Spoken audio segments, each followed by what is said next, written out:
এইসব বাসের মধ্যে কি হচ্ছে? এ তো রূপা, এ তো ওই মহিলারা ফলস অ্যালিগেশন দিয়ে তোমার গায়ে হাত তুলছে। এই রূপাই, তোমার কোনো চোট টোট লাগেনি তো? ভালো করেছো, পুলিশের কাছে গিয়ে একদম ঠিক করেছো তুমি। আর এই সব কিছুর পেছনে রয়েছে কে জানো?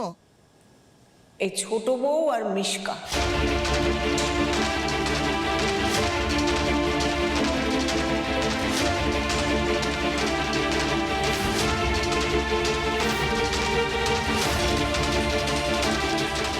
কি বলছো ঠাম্মি এসব? আমার মা বৌমনি কেন এসব করতে যাবে, তাও আবার বাস ড্রাইভারের সাথে কেন? ঠাম্মি একদম ঠিক বলেছে। তোমার মা আর বৌমনি দুজনে মিলে ওই মহিলাগুলোকে টাকা দিয়ে আমার বাসে পাঠিয়েছিল আমাকে মারার জন্য।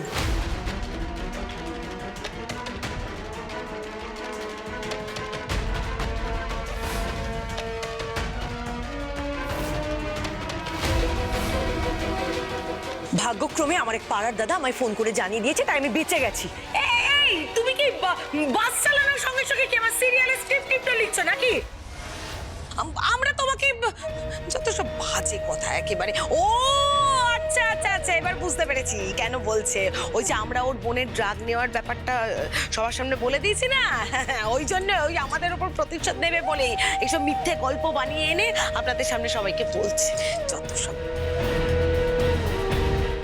আমাদের খেয়ে দে কাজ নেই, আমরা ওর পেছনে কাজের লোকলে লিয়ে দিতে চাও। শুনুন, আমি না মিথ্যে বলি না কাকিমণি, আমার কাছে সমস্ত প্রমাণ আছে। আর চলুন, ঠিক আছে, আমার কথায় বিশ্বাস করতে হবে না। আমি তাহলে কালকে ওই মহিলাদের আমাদের বাড়িতে ডাকি, ওরাই সামনে এসে সবকিছু বলে দিক। সামনে এসে চিহ্নিত করুক যে কারা ওদেরকে টাকা দিয়ে আমার বাসে পাঠিয়েছিল। ডাকি? কালকে ডাকি? ও না, তা না হলে আজকে ডাকি। আজকে ডেকে দিই। এছাড়াও না আমার কাছে আরো একটা রাস্তা আছে। পুলিশকে ডাকি? আমাদের সামনে স্বীকার না করলেও না পুলিশের সামনে আপনারা স্বীকার করতে বাধ্য।